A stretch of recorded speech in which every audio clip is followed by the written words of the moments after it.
Men of Iron, Chapter 33.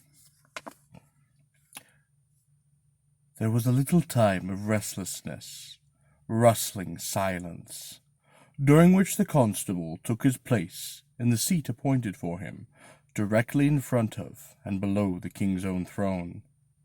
A moment of two, when even the restlessness and the rustling were quieted, and then the king leaned forward and spoke to the constable, who immediately called out in a loud, clear voice, "Let them go!" Then again, "Let them go!"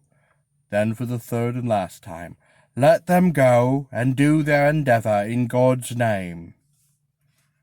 At this third command, the combatants, each of whom had till that moment been sitting as motionless as the statues of iron, tightened rein and rode slowly and deliberately forward, without haste, yet without hesitation, until they met in the very middle of the lists. In the battle which followed, Myles fought with a long sword, and the Earl with the hand-gisarm for which he had asked.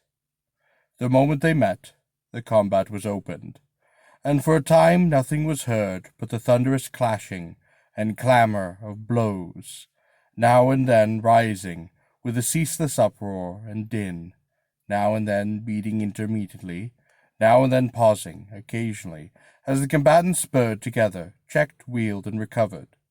They would be hidden for a moment in a misty veil of dust, which again drifted down the wind, perhaps revealing them drawing a little apart, resting their own panting horses. Then again they would spur together, striking as they passed, wheeling and striking again. Upon the scaffolding all was still, except now and then for the buzz of muffled exclamations or applause of those who looked on. Mostly the applause was for Myles's friend, from whom the very first he showed and steadily maintained his advantage over the older man. "Ha! Well struck, well recovered. Look ye, the sword bit that time. Nay, look, say you him past the point of the gisarm? Then Falworth has some more than usually skilful stroke or parry occurred." Meantime Myles's father sat straining his own sightless eyeballs, as though to pierce his body's darkness, and with a ray of light that would show him how his boy held his own in the fight. And Lord Mathworth, leaning with his lips close to the blind man's ear, told him point by point how the battle stood.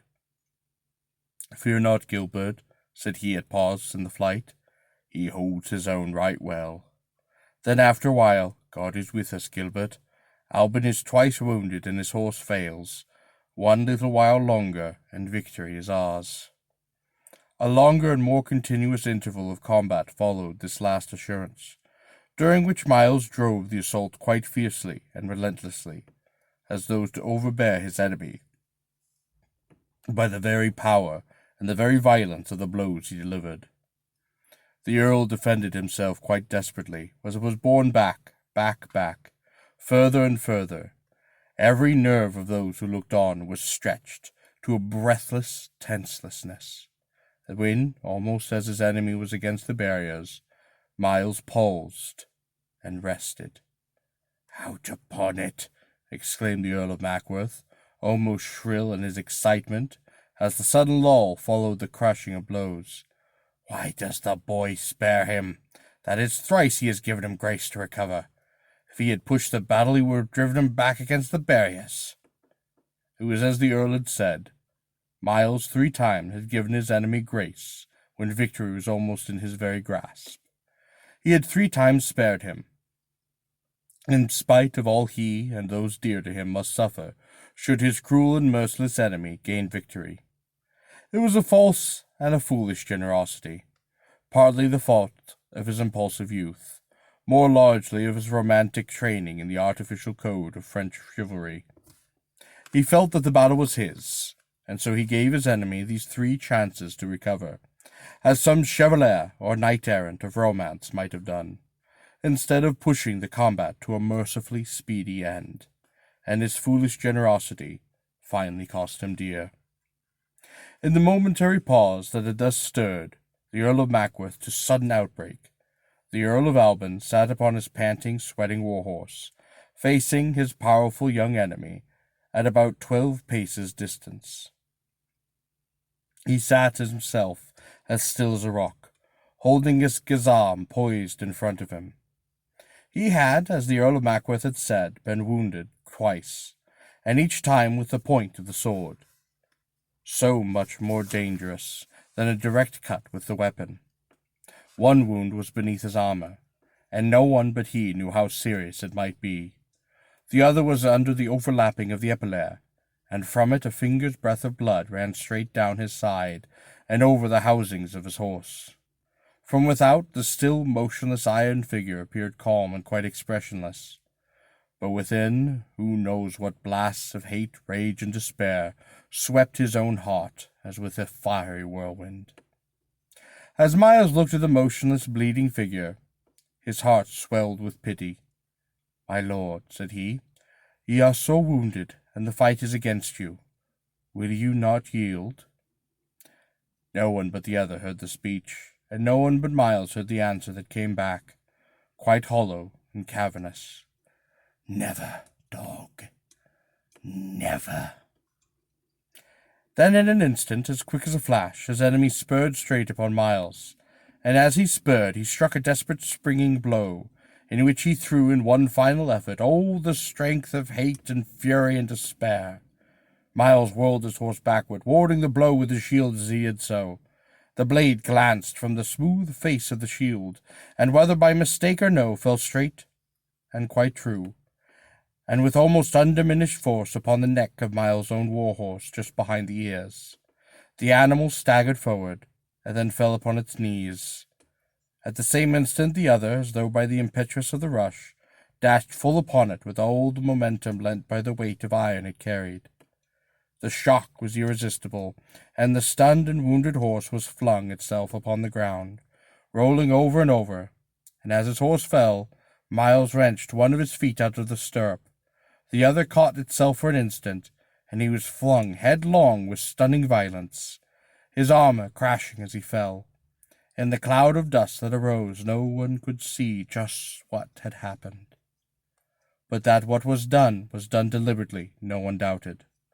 The Earl at once, checking and spurring his own foaming charger, drove the iron-shored war-horse directly over Myles's prostrate body. Then, checking him fiercely with the curb, reined him back, the hoofs clashing and crashing over the figure beneath. Just so as he had ridden over the father of York, and so he rode now over the son at Smithfield. Myles, as he lay prostrate and half stunned by his fall, had seen his enemy thus driving his rearing horse down upon him, but was not able to defend himself. A fallen knight in full armor was much powerless to rise without assistance, and Myles lay helpless in the clutch of the very iron that was his own defence. He closed his eyes involuntarily, and then horse and rider were upon him. There was a deafening sparking crash, glimmering faintness, then another crash as the horse was reined furiously back again, and then a humming stillness. In a moment, upon the scaffolding, all was a tumult of quite uproar and confusion, shouting and gesticulation. Only the king sat calm, sullen, and impassive. The Earl wheeled his horse and sat for a moment or two as though to make quite sure that he knew the king's mind. The blow that had been given was quite foul, was unknightly, but the king gave no sign either of approbation or rebuke. He had willed that Myles was to die. Then the Earl turned again, and rode deliberately up to his prostrate enemy. When Myles opened his stunned eyes, after that moment of silence, it was to see the other knight looming above him on his war-horse, swinging his gazam for one last mortal, pitiless blow. The sight of that looming peril brought back Myles's wandering senses like a flash of lightning. He flung up with his shield and met the blow even as it descended, turning it aside, but it only protracted the end. Once more the Earl of Alban raised the gazam, swinging it twice round his head before he struck. This time, though, the shield glanced it, and the blow fell upon the shoulder-piece, biting through the steel plate and leather jacket, even down to the bone. Then Miles covered his head with his shield as he lay protecting chance for life. For the third time the Earl swung the blade, flashing, and then it fell, straight and true, upon his own defenseless body, just below the left arm, biting deep through the armor plates. For an instant the blade struck fast, and that instant was Miles' own salvation. Under the agony of the blow, he gave a muffled cry, and almost instinctively grasped the shaft of the weapon with both hands. Had the Earl let go his end of the weapon, he would have won the battle at his leisure, and most easily. As it was, he struggled violently to wrench the Gassam away from Miles, and in that short, fierce struggle, Miles was dragged to his knees, and then, still holding the weapon with his hand, he clutched the trappings of the Earl's horse with the other. The next moment, he was on his feet, the other struggling to thrust him away. But Miles, now letting go of the Gassam, which he held with his left hand, clutched him tightly by the sword belt in the intense vice-like grip of despair. In vain the Earl strove to beat him loose with the shaft of the Gassam, and in vain he spurred and reared his horse to shake him. Miles held tight, in spite of his own struggles. He felt neither the streaming blood nor the throbbing agony of his wounds. Every faculty of mind, soul, and body, every single power of his life, was centered in one intense, burning effort. He neither felt, thought, nor reasoned, but clutching with the blindness of instinct the heavy, spiked, iron-headed mace that hung at the Earl's saddle-bow. He gave it one tremendous wrench that snapped the leather thongs that held it as though they were skins of thread. Then, grinding his teeth as with a spasm, he struck as he had never struck before. Once, twice, thrice, full upon the front of the helmet. Smash, smash, smash. And then, even as the Earl toppled sidelong, crash! The iron plates split and crackled under the third and fourth blow. Miles had one flashing glimpse of an awful face, and then the saddle was empty.